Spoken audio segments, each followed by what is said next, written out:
Okay, welcome to AROYA Office Hours Live. This is a chance for all of us, whether you're AROYA customers, AROYA curious, or just into growing and existing in this exciting industry, to share stories and get all your burning cultivation questions answered.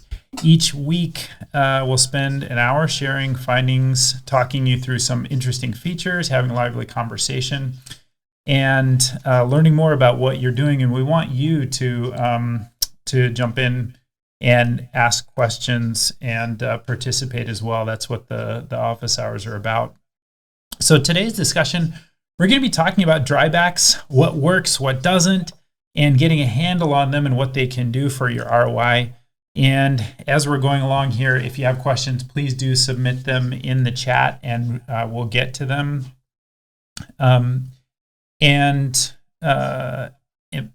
As we dive into the subject of drybacks, we're just going to talk a little bit about what they are, why they're important, and Jason has some slides and information that he's going to share on that as well. But the word dryback, as it's used and as we'll use it today, is just about it refers to a period of time when your plants aren't being watered, when they're using water, and when the water content you'll see drop.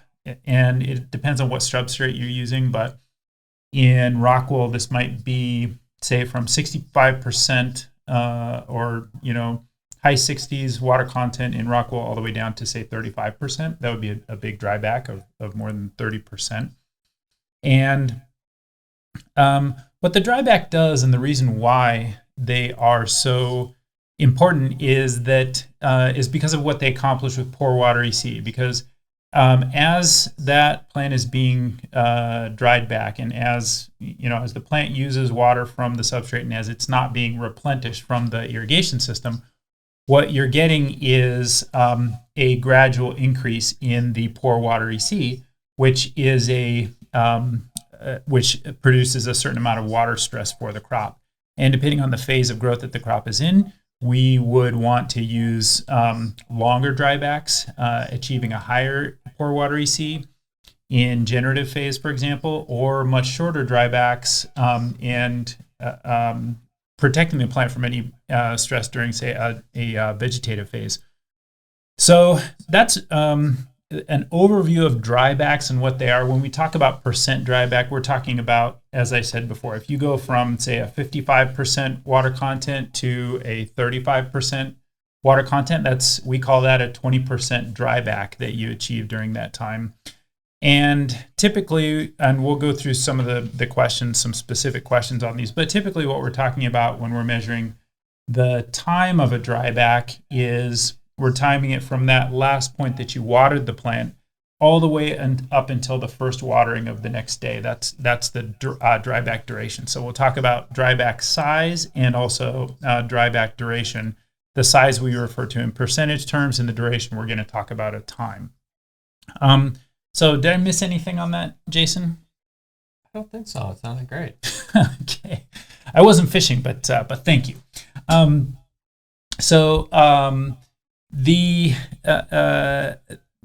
Some of the subjects that we wanted to talk about today, we'll start with the first one of what is the benefit and the purpose of dryback in cultivation as a whole. So it's exercising the plant. Obviously, if we keep that plant at a field capacity or saturation point too long, the roots are going to get lazy on us. And so obviously, as the transpiration rate is sucking water out of that substrate, we're going to go on a circadian regular, so circadian being 24-hour cycle, and we're going to get that thing some irrigation every day, encourage some plant growth response when we do irrigate. And depending on the type of steering or the type of plant morphology that we're pushing for, we can use that irrigation strategy to change the physiology. So when we talk about physiology, that's the plant's internal response to what we're doing to it. When we talk about morphology, that's the desired shape, size, the outcome of how that plant is growing. Mm-hmm. Okay. Yeah, and how how do drybacks affect those things? So when we encourage a wider irrigation window, and so when I say irrigation window, I'm not talking about the total time of irrigation or the total amount of irrigation. I'm talking about from first irrigation to last irrigation. It's just the inverse of dryback time. So if we've got 24 hours and we run a 2-hour irrigation window, then we'd have 22 hours of dryback. You can talk about either of them. I usually talk about irrigation window because that's what we are changing. That's what we're doing to the plant. And the dryback is just going to be the time left over there. So typically I'll talk about modifying that irrigation window. When we've got a wider irrigation window, it's going to encourage that plant to grow stalks, stems, leaves, any of that more vegetative type of material. That plant's going to usually stretch out. It's going to be the infrastructure for that plant to continue its growth. Now, when we encourage a little bit more generative steering, we'll shorten up that irrigation window. And I think one of our questions was talking about some of those timelines. We can jump into that right now. Yeah, let's do it. That's great. And I'll just actually, so I can pull up some old data from the plants that I was growing at my house, which might be useful here. Let me see. But actually, why don't you dive into that one while I'm pulling up some actual dryback data to show people. So absolutely.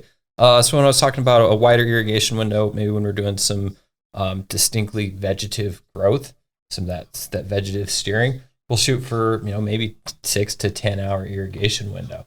This is going to really be dependent on a number of things. We're talking about substrate size, drip rate, what type of strain that you're growing. So some strains are going to be naturally leaning on one side or the other of the spectrum, in which case you really want to have a balanced growth system. That's going to get you the best results. So jumping back around, vegetative irrigation, typically an irrigation window from 6 to 10 hours. When we're pushing for a more generative irrigation, so that generative is encouraging reproductive growth. That's getting our bud sites. That's getting nice node stacking in there and really encouraging that plant to produce flower. And those irrigation windows are going to be mostly in the range of maybe 1 to 3 hours for an irrigation window. Yeah, and that's something I didn't really understand that well before I started to try to achieve dryback with my plants. Is that basically what you're doing to achieve this dryback is you're either reducing the like if you wanted to achieve a larger dryback, you would either reduce the number of waterings or reduce the frequency or the shot size of those waterings, and then especially during the generative phase, you want to get them into a small window, a relatively tight, say 2 hour, 2.5 hours, get all your waterings done so that you can have a dryback over the rest of that time. Is that right? Absolutely. Yeah. And, when we talk about what generative is doing, and we can jump into some slides talking about P1 and P2 type irrigations as well. But when we're talking about generative, that's usually P1 irrigations, and that's getting to saturation reasonably quickly. I like to see, getting to saturation within, an hour of that first irrigation if possible. Yep. And we always recommend, if possible, to do a number of irrigations as well. So not necessarily one large shot to get there. You can get run through, you get runoff without necessarily letting the capillary effect of the substrate catch up with the rate of irrigation. So, a good P1, maybe you do 3, 4, 5 irrigations in a 1 hour irrigation window. Yep. Try to get up to that saturation point, or that field capacity would be the best scientific name for where we're hitting a point where that water's not going to hold anymore. It's going to be turning into runoff at that point if we continue to irrigate. Yeah, that point you just mentioned about multiple waterings, that's really critical, and it is something that you're not going to achieve the giving the plant the water and nutrients that it needs in a single shot, unless you're using maybe a different type of medium that isn't rock wool. But so it is important to look at your irrigation shot size and frequency as the dial that you're turning to be able to achieve what you want to in Dryback. Is that right? Absolutely. Yeah. Let's see if I can get. Yeah. Okay. This is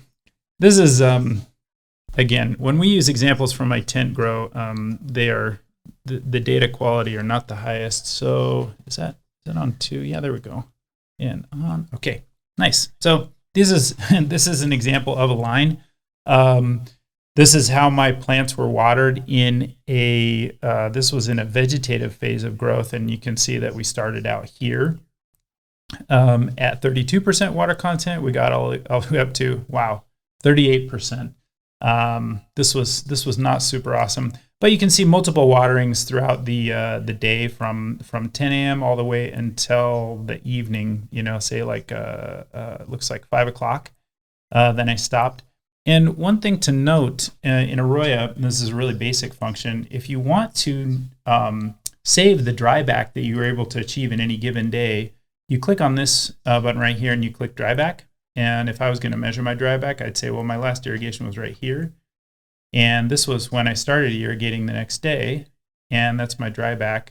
So we have a calculated dryback of 5.3%. Again, not super awesome, but I can go ahead and log that dryback, and it's saved in the journal.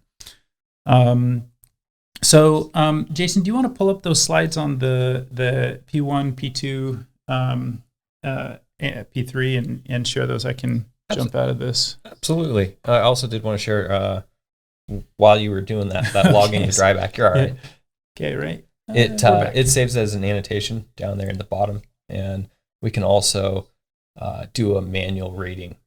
So that dryback number is a manual reading, and if you do dryback calculations on a daily basis or maybe every 2 or 3 days, you can chart that using your manual values. Just click okay.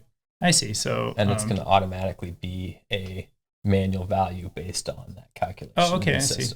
So you could just put it in by clicking here and also just manually entering it. I believe that you might be able to. I'm not sure why you do that since there's this a tool. Is real time. Dryback. Yeah. So you could note your dryback here, even though this is not correct. 10%. I'm in my zone here. Date and time, comments, record when reading. So yeah, you can do it manually if you want to. Actually, we did have a question on that. Can Drybacks be calculated without a sensor? Sure. It's going to be much more labor intensive. And I'm also going to talk about when you do log a dryback, you're only looking at one zone here, but when you log a dryback in AROYA, it's going to do it by those zone averages. So if you've got 8 zones in a room, it's going to do 8 manual readings of those drybacks. You kind of see a nice clean representation of that. Calculating drybacks without a sensor. I guess it depends what a sensor is. If a scale is not a sensor, or if a handheld reading is not a sensor, then you might be able to. Obviously, you'd need to go in and weigh the plants at last irrigation and then go weigh it initial irrigation and do some water content calculations based on the dry media weight and the weight of the water that was dispersed from transpiration and evaporation during that time frame. But when we think about that on scale, effectively, I guess the answer would be no. Well, yes, I agree that if we're talking about no sensor, but that would have been my only suggestion. If you don't have a sensor, you could get a kitchen scale out and actually weigh the individual plants and understand how much they're drying back. The other thing about this graph is you can see that the rate at which the plant is using water is a lot higher when the lights are on, obviously, than when the lights are off. So these are two different relatively constant rates of water use throughout the plant growth process and irrigation and the area where we're not doing irrigation. So, and you can see that rate at which the plant is using water returns to that higher level once the lights come back on the next day. There's a couple contributing factors, and I already mentioned evaporation and transpiration. Those are really the two places that your water content is going. Obviously, ignoring runoff, because we're not going to necessarily see runoff in the water content on the sensors. You're going to have evaporation and transpiration during the daytime. The transpiration is going to be much higher when we've got light hitting those plants with a bunch of photosynthesis being active, and your evaporation is probably going to be slightly higher as well, maybe just due to some radiation from those lights. Obviously, that inflection point when the lights turn off, we can see a change in slope, which is actually a very good thing because that's indicating that our plants are transpiring significantly. So a bigger change in that slope at that inflection point is going to really tell us that that plant is pulling hard. Yeah. Because you're going to have evaporation overnight, and that's why we do see some amount of dryback overnight. And your plants probably are going to do some transpiration when the lights are off as well. So. Sure. Well, and another interesting thing that really was clear when I started to grow the plants was that the plant's capability of pulling water out of the substrate is very small when the plants are really small. When your plants are a foot tall or a foot and a half tall, they really don't have a root structure. They don't have their leaves and things aren't their leaves aren't well developed, and you're really not transpiring that much. It's not doing that much work. And even if you want to achieve a big dryback to stress the plant, it's probably not possible because the root structure isn't there to pull all that water out of the substrate and actually use it. That's exactly right. And that falls into another question that we had, and that was talking about ideal drybacks during different stages of the growth cycle. And this is one of the reasons that we absolutely encourage and love using recipes, using that those different phases in your harvest group, because we want to know what are we trying to achieve during that time frame. Mm-hmm. And a lot of times we know when those plants are really small, maybe we just transplanted, we're not going to necessarily see the types of drybacks that we will later. We're going to be shooting for just trying to get that root zone going and get those roots into the new media so that it can tap into the entire volume of that substrate. Okay. And that's the root in phase. That's that's when you're flipping the plants. Let's say that you're putting a cocoa bag on a cocoa bag, or you're putting a 4x4 block onto a slab of rock wool. That's getting the root development that you want, and that's a period of what, 4 or 5 days? Is that typical for root in, or? Yeah, probably 3 to 5 days. Okay. So there's the root in period, and then right after that, plants are still really small. My guess would be that what we're really looking for is you mentioned the word recipe. We're looking for a time frame of a couple of hours, get all the waterings in. We're really targeting the dryback duration more than we are the size, because we're not going to achieve that much with really small plants right at the beginning of flower. Is that right? That is exactly right. And after rooting in, you might go a few days to let that slab get down to a lower water content, so you can build a regular irrigation schedule for it the next coming days. I don't like to get into the specifics of exactly how long you might want to run that initial generative stacking, because it is very, very strain dependent. Right. You could talk about anywhere from 1 week to 4 or 5 weeks, depending on what type of genetics you're working with. Okay. And it's a critical and a little bit of a challenging time, because obviously it is labor intensive to keep an eye on daily drybacks and modify irrigation parameters based on what you saw yesterday. And so a lot of times, you'll start to see those drybacks get gradually more and more every day that you're hitting that. And at some point you may need to up your irrigation schedule to keep up with the new growth, that root area that's pulling water. And then obviously when we look at transpiration, that's talking about surface area of the leaves. So transpiration happens from those stomates being open, having water vapor leave the plant. So the more surface area we have, the more pores, the more stomates that are pulling water from the substrate. Yep. Did you want to show that slide on P1, P2, P3 to just because we do talk about that sometimes, and just to give a visual of what we're talking about there. Sure. Should I just share it in this Google Meet? Yeah. Okay. Let's go right here. We can just kind of run through these slides so that it's got context to what we're talking about as well. Here's a little bit of that, an example. And I do stress, example when I talk about this, because it's going to be dependent on genetics, depending on the goals of the facility, etc. So, just thinking about, okay, this is really flipping that stuff around a little bit to get the best growth out of the plant.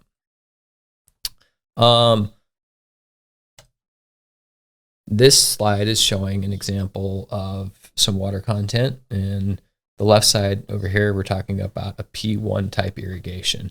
And these irrigations can be closer together in time spacing, or they can be a little bit larger size shots. And the goal there is to be getting to that field capacity fairly quickly.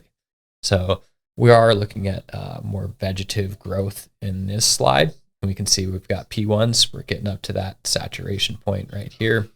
Could be anywhere from 45 for cocoa. Cocos are a little bit, they're dependent on the pith size, how much that cocoa is chunked up, how loose it is, etc. And then up until probably about 65 or 70%, maybe a little bit more for rock wool. And that's the fairly consistent field capacity we like to see out of those sensors. So yeah, that P1, those shots are obviously working to get to saturation. And then the P2 shots are trying to maintain saturation or field capacity for the duration of the irrigation window there. And I really don't talk much about P3 irrigations, because that's just, there's no irrigation there. P3 is just your dryback. It's not necessarily something you're doing to the plant. Your P3 is going to be a side effect of how well you achieved your desired P1 and P2 irrigation. Sure. Mm-hmm. And this slide's just showing a little bit of some of the recommended timeframes before irrigation and after your last irrigation. I think we might have had one question about this. Maybe not.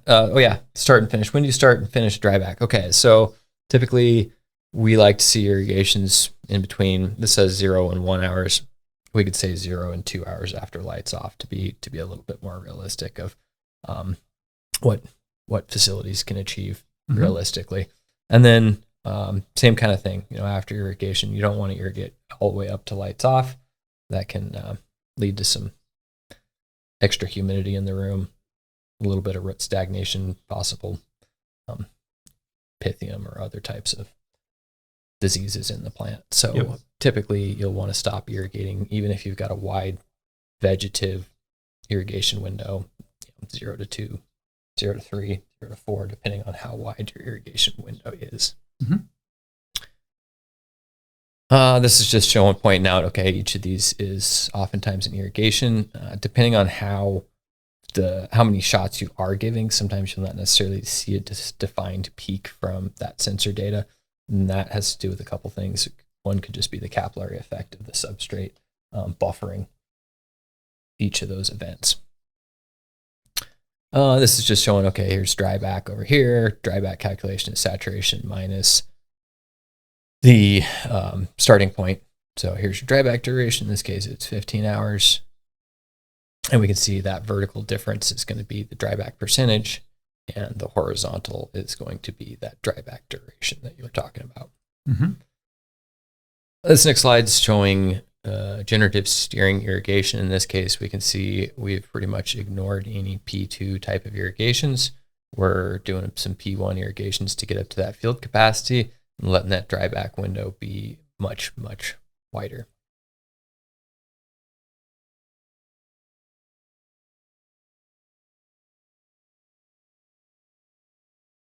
Anything I missed? Well, I think, one interesting thing in looking at this slide is that, if we were to plot the EC on top of this, we would see pretty much, in most cases, that the EC is going to increase for that entire duration of the dryback. Is that right? Yeah, absolutely. I might have some data here that reflects what we're seeing there as well. Let's jump into just to zoom in here.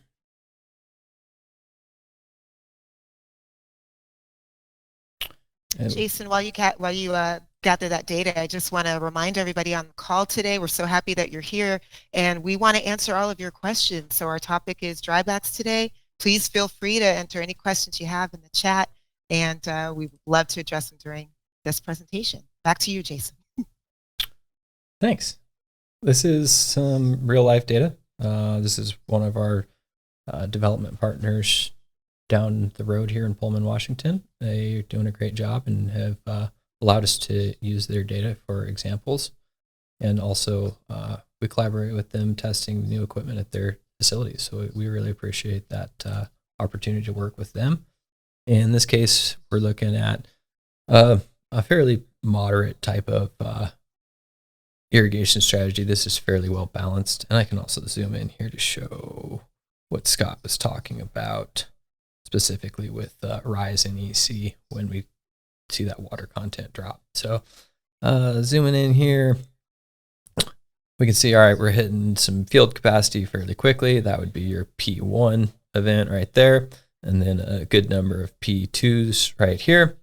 A little bit of dryback, lights off. We can see that change in water content loss of that substrate. And we can also see that EC rising up. So obviously that irrigation, when it happens, it's going to push the EC down in the block. It's going to basically refresh the nutrients in there. A lot of times that's going to drop closer to your irrigation feed concentration. So sometimes we do typically see that that nominal number down here, couple points, maybe 1, 2, 3 points higher than your actual feed of the EC or the feed of the nutrients. It's just going to depend on your media, your nutrient type, how you've been steering those plants up to that point as well. But so we'll see that distinctive drop. That substrate is getting refreshed with new balanced nutrients closer to our feed EC.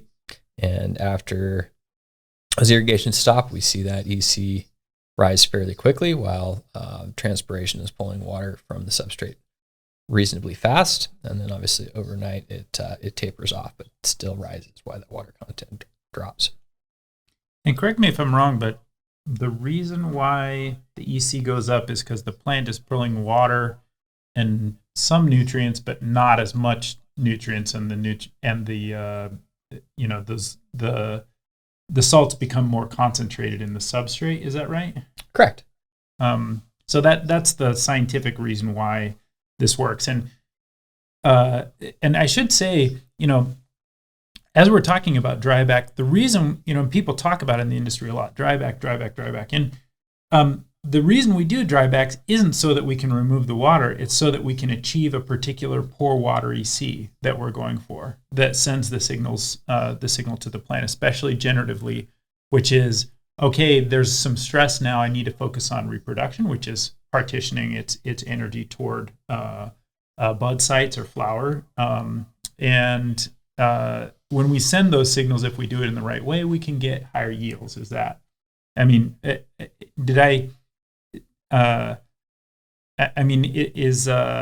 the right way to explain it? Like, what we're trying to achieve is the stress. The dryback is how we do it, but what the plant's feeling is this pour water EC. Is that right?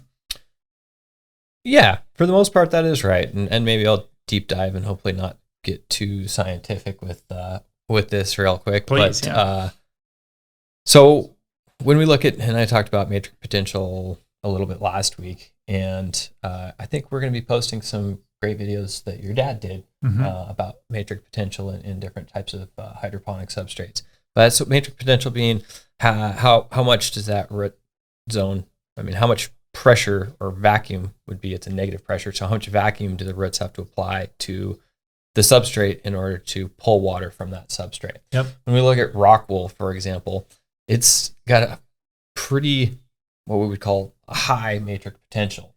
So you may only be seeing, negative 20 to negative 100 kPa. Yeah. And that means that these plants, even when we do get pretty low in water content in rock wool, they're not necessarily having to pull extremely hard. They're not. Right. They may not be feeling an irrigation deficit. Yep. That is applied in traditional agriculture or horticulture techniques. Yeah. Like grapes, for example, right? Correct. Like if we want to stress grapes, and people do this all over the world, it's basically reducing irrigation so that the matrix potential of the soil stresses those grapes. In cannabis, we're not doing that because there's plenty of water there, but we're stressing them with the salts, with the nutrients. Is that right? Yes, absolutely. And so what we talk about is osmotic potential, osmotic effect. It happens in tons of biological applications. It's happening in you right now. It happens in me. I just drank some water and my cells are absorbing it. And when we look at a plant, that osmotic potential is going to be the differential in salt concentration within the cell versus the salt concentration within the substrate. Mm-hmm. And a larger osmotic differential is going to increase the pressure. So the cells are going to try and swell quicker based on the water intake. Obviously, when we let the EC rise, we're decreasing that osmotic potential and therefore trying to encourage the right type of morphology based on that physiological response on osmotic potential.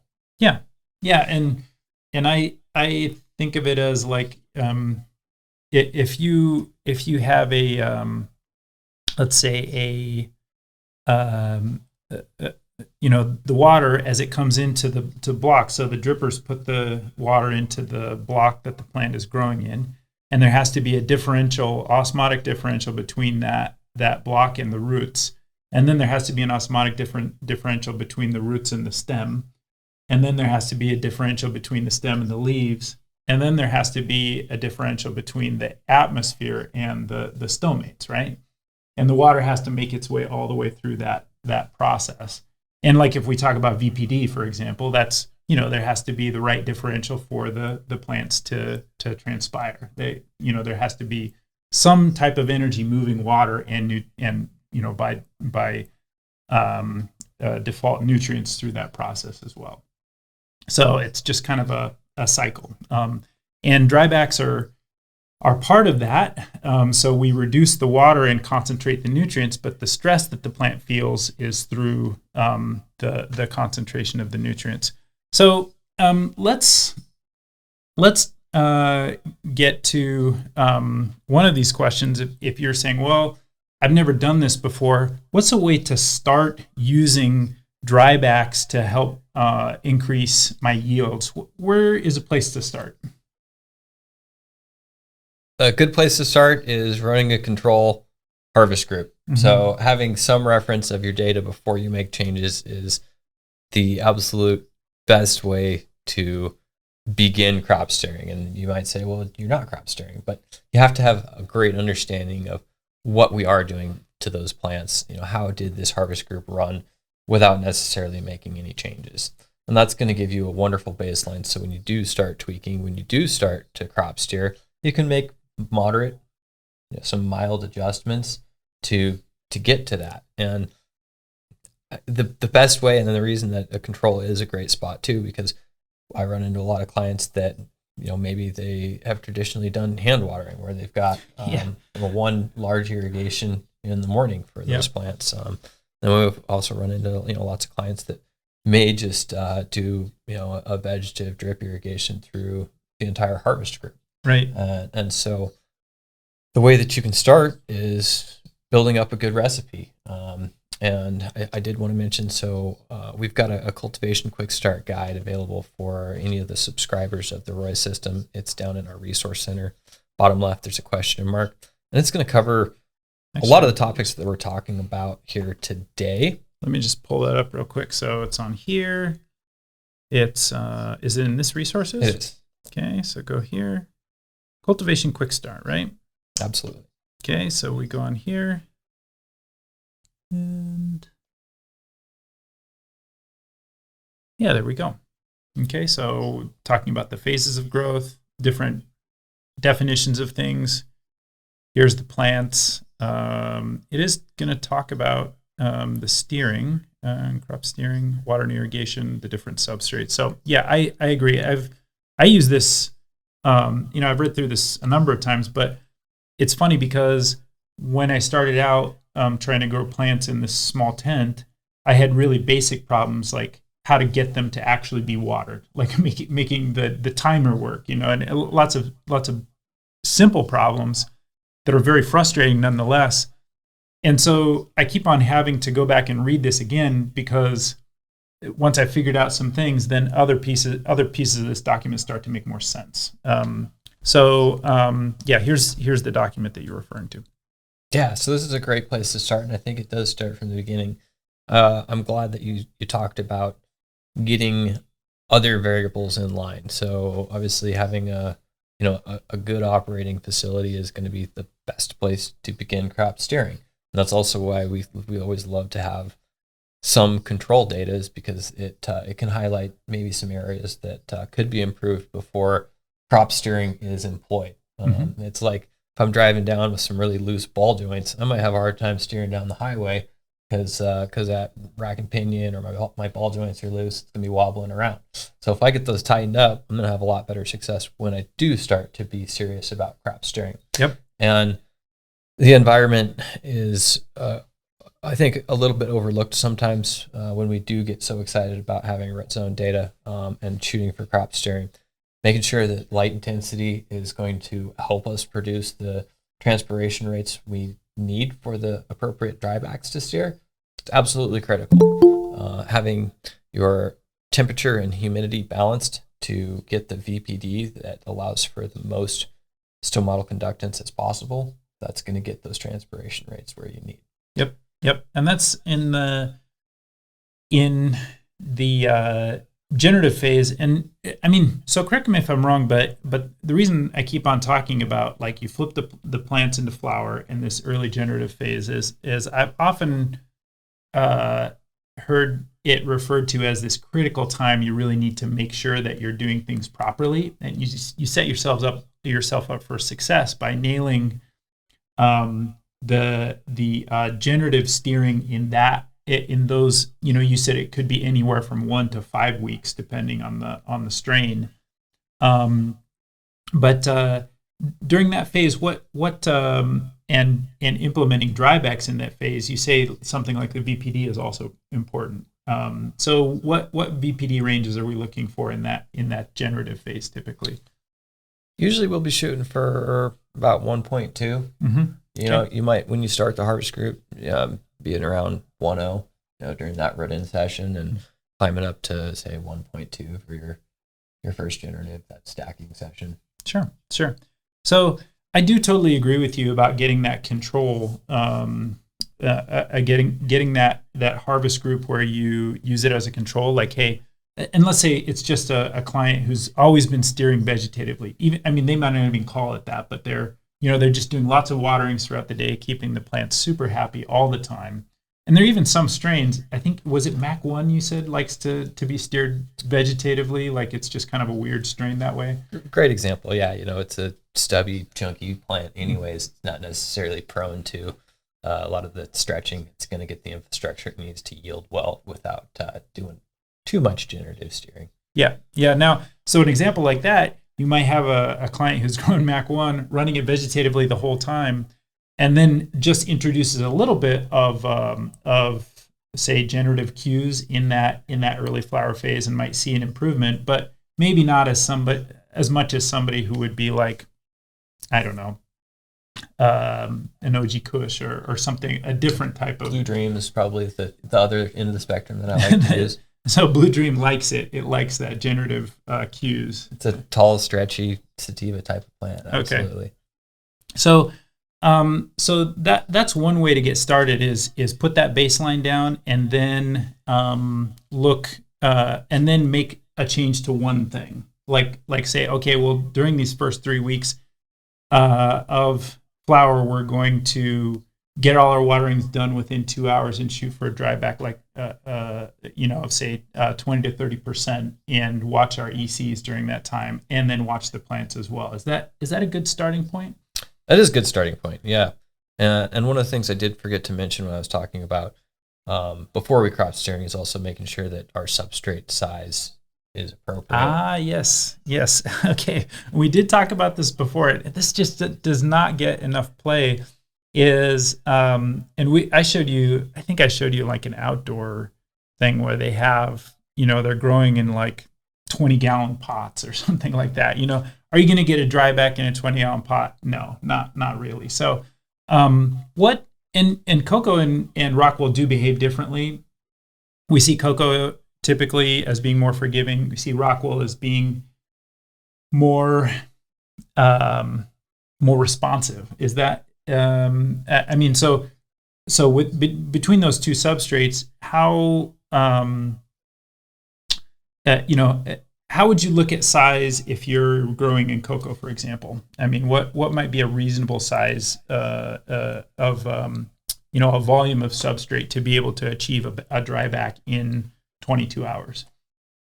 Yeah, I mean, my favorite is at 1.5 to 2 gallons of substrate per plant. That's going to give you enough capacity, enough reservoir in there to steer generatively without running into really low water content. That matrix potential curve is a little bit different for cocoa, so we can't get quite as dry before that plant might feel some actual irrigation deficit stress. Right. Some water stress as opposed to osmotic stress. Exactly. And, the goal is not necessarily to actually stress the plant. We just want to make it think that it needs to change its physiology. Yeah. I heard Bruce Bugbee, our friend at Apogee in Utah State. He once told me, plants are like humans. They operate best under a little bit of stress. It's like, well, you're ambitious, you want to achieve, you got a little bit of stress. That's how plants do as well. Too much stress and they break down just like us. That's exactly right. Yeah. And so, when we think about crop steering, let's say we're growing some really big plants and we've got maybe a 6x6x4 Rockwell cube for our substrate. We're gonna really struggle to steer that thing generatively because the plant transpiration rates are gonna exceed the capacity of that block, and that thing's gonna run into 10%, maybe lower if it's a really happy plant. And there's if the plant is happy, it's going to pull a lot of water. I mean, it's transpiring a lot, and you're going to run out of your reservoir, out of water, out of fertigated solution in that substrate. So, obviously, having that volume appropriate for the size of plants that you're growing is what's going to allow you to steer one way or the other. So, if you're running in a 6x6x4, for example, you might have to always be with a 10, maybe even a 12-hour irrigation schedule just to keep those plants out of the danger zone and low water content. Yeah, no, that's really well said. And I've seen people with tiny substrates, and it used to be kind of popular a few years ago to be like in a 6x6x4 for each plant. It's more common for the places I go to see too much substrate. That people are using like 3 gallons of cocoa or something like that, and you're really not going to get much enough dryback. A shout out here to Gonzalo at Grizzly Peak. We went to meet with him. I was really impressed by the work he is doing there, and he actually took some of the data traces that people had posted on social media that he thought was doing a good job of crop steering, and he put that picture on his wall, and he said, well, I want to make my drybacks look like this. And he figured out that the way to do that was to use a smaller substrate than he was in 2 gallons of cocoa, and he just decided to do less. And it's going to be different for everybody, your facility and the way that it's run, and the irrigation system that you have, particularly. I mean, some people struggle with getting drybacks because they don't have a precision irrigation system, and they're doing ebb and flow, or other irrigation approaches that aren't just net-FM emitters in each plant. But I was just really impressed that he, just through looking at the data traces and the pictures of how somebody was doing a dryback, he figured out I need less substrate.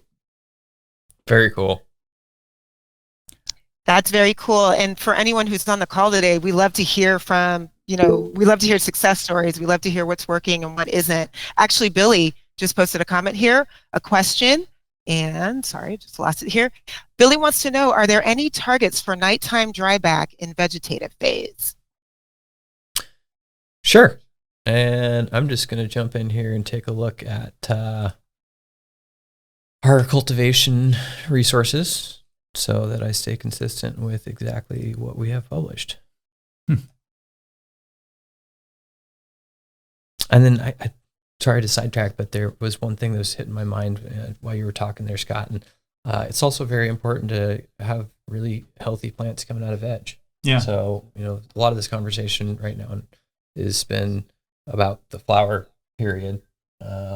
It is critical to have fast growing plants during veg. And that veg, obviously being 18:6 light cycle, you need to start getting a lot of light to those plants and then make sure you match your DLI going into flowers so that they get the same amount of energy, even though it's a shorter window. Yeah. Yeah. Well, and actually after Billy's question here, I want to, you talked about that difference 1 week to 5 weeks or whatever. I want to talk a little bit about plant height and that as well. So let's do that after we get to your resource here. Yeah, Billy. So during vegetative, we'll typically talk about drybacks for rockwool, and this is assuming the appropriate sized media, because obviously your media size is going to change how much volume this percentage equals, right? So a dryback percentage in volume is going to be that percentage times the volume of the substrate. So if I'm in a 1 gallon and I have a dryback of 10%, we're going to see 0.1 gallons of water that has evaporated and transpirated from that substrate. So for vegetative steering, typically in something like rockwool, we'll talk about 10-15%. If you've got a really large plant, sometimes it'll be a little bit more, and that's assuming that appropriately sized substrate. In cocoa, anywhere from 5 to 15% would be a more typical vegetative dryback. And these aren't exact numbers. There's just something to work off of. So there's a lot of variables that can play in here. I just wanted to share a comment from Eddie. Eddie posted here, I found with my veg timeline of 12 to 14 days that 3.5 to 5 liters of substrate is best to achieve 20% plus drybacks for generative signals. Eddie, thank you so much for sharing that. Yeah. If anyone else out there has any thoughts as well for what's working for them, we'd love to hear it. Please post it in the chat. And Eddie, is that rockwool then?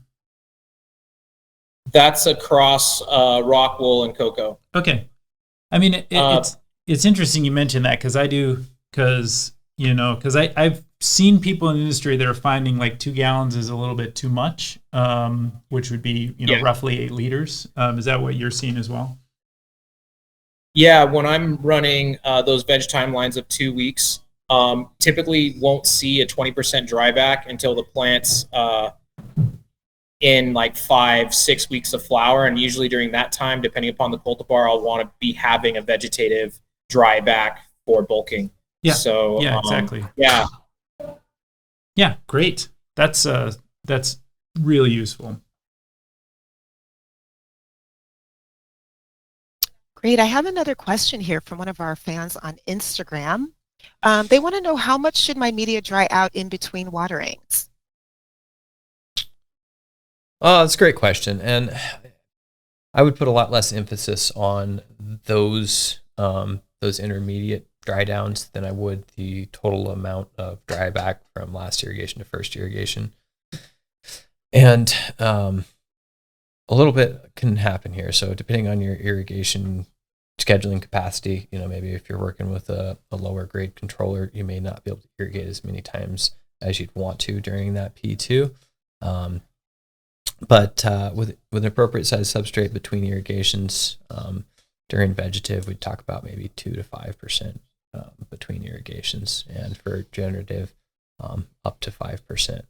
But when you are running generative, typically that's just P1 irrigations. So your goal is to just get to field capacity reasonably quickly, and so you may not see those dry downs in between your irrigations for generative. But for vegetative P2, when you're running those maintenance irrigations, maybe 6, maybe 12 irrigations after you've got to capacity, then 2 to 5% is probably a good, reasonable range. Yeah, and another and before I forget, we're talking about the plant height thing. So for those plants that are in that early phase, and you talked about doing control as well. So that's what piqued my interest. If you're doing a control, is it a good idea to do a really good job of using AROYA to note the plant height and the the internodal spacing of your control group, so that you can compare it once you start trying to crop steer your cultivar more aggressively? Absolutely, and exactly like you said, the next steps after you have implemented some types of crop steering is to begin refining what your recipes look like, so you can get that repeatability and continuous improvement based on the observations you're taking. When it comes to plant height, I absolutely encourage it, and this is and how often, Jason? How often do you have a chance to go in there and do it? Every 2 or 3 days during. Okay, yeah. So which you could just load that up as a task in the recipe, for example. It's just taking a plant height. Yeah, and the real critical time there is when we're looking at that first generative stacking phase. Okay. So a little bit before that, and a little bit after that, we want crop registration information like plant height. And what's going to happen is effective generative steering is going to reduce the stretching of that plant, and it's also going to give you an idea of what time frame, what plant height that you are going to expect to change steering strategies in the future. Okay. So internodal, let's see, node spacing is how it's done here. I don't know what's typical node spacing. 1.5 inches, 2 inches. Yeah, 1.5 here on node spacing. So I was just showing people how you can go in and very easily note these things. Probably the hardest thing is just remembering to do it and making sure that your grow techs actually take the time to put it into the notes. But then once it is in the notes, and I can go here, let's hope this actually works. Actually, this is the wrong one. So we'll go to here. I go into my groups, my harvest groups. Here's my first batch. I will actually say I harvested my plants the other day. It was awesome. But let's see, analytics. So if I go down here, and I didn't take nearly enough plant heights, but I did take a few, and you can see that they're noted here in the analytics of the harvest group. And the slowdown in the increase in plant height. So once those plants start leveling off, what's that? Why is that significant? It's usually a great time to consider going to more vegetative bulking type of strategy. Yeah. So really what we've done there is curbed some of the stretching. That's indicating that that plant has got enough infrastructure from earlier on that we can switch back. That bulk or that stacking phase, is really setting the stage for the amount, the quantity, and the quality of those plants going in. So once that real vertical shooting has stopped, we can start thinking about doing some more vegetative steering. Yep. Well, and one other thing I wanted to say, and you mentioned this earlier, is like you go in, you look at your drybacks on a particular day, and you decide, I want to actually to achieve a little bit more dryback, and then you adjust your controls, and that typically involves then going to a different system, whatever your irrigation system is, and changing those settings, either the number or the spacing or the size of the shots that are being given to the plants. And I do think this is a critical point, which is that that the system that's doing the controls, controls are about telling you what happened or what is going to happen. Controls isn't about telling you what should happen, and that's what your role as a grower is is to figure that out, to use the data and analytics to say, this is what should be happening. Here are the changes I need to make to my controls in order to achieve that.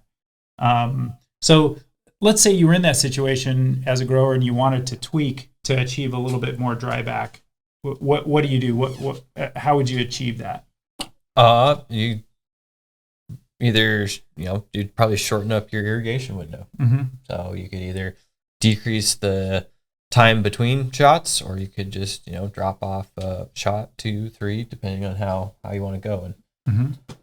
And I think typically, and we, in our quick start guide, we talk about, as opposed to vegetatively, the shot size, we recommend using a bigger shot size during that small window. We're trying to get all the watering up done and get to field capacity and then stop. Is that right? Yeah, absolutely. So, if we saw, say, a 25% dryback overnight, that dryback that we talk about, maybe it was 22 hours and we saw a 25% decrease. If we're trying to get that 25% replenished within an hour, maybe we've got 5% shots. Yep. Well, and so that's my only point about controls, is that controls doesn't necessarily equal control. The things that that system is doing is helping you to execute, because it makes it possible to do all these waterings automatically without having to go do them manually, and that's great. But each day the plants are growing. Each day the environment is changing. Maybe your crew goes through and does all the plant pruning, and that changes how the plants are gonna act, because they don't have as much surface area as they used to. So that's the challenge as a grower, is to use the control system, whatever that is, and use the analytics that we're providing through the production platform to be able to do that really difficult job of just nailing it when it comes to each batch that you're growing. That's why annotations are so very important in here, because it starts to characterize, you get that metadata into the dynamics of the room. If we've got some de-leaf parameters in there and we see that our humidity in the room has dropped because we don't have quite as much, then it's a good time to keep in mind for next round. Maybe we need to also have a little bit of an HVAC check or an HVAC modification as well as those other tasks that so your VPD doesn't go up. Yep. Yeah. No, exactly. Hey, Scott and Jason, the last couple of minutes here, Billy wants to know if we can touch on generative dryback and ripening. Sure. So, ripening is probably one of the more controversial phases in here. I have clients that are pretty successful employing significant generative during that ripening, and some people that don't necessarily push it quite as much. And so as far as drybacks go for ripening, you're going to be looking at a similar to that stacking phase.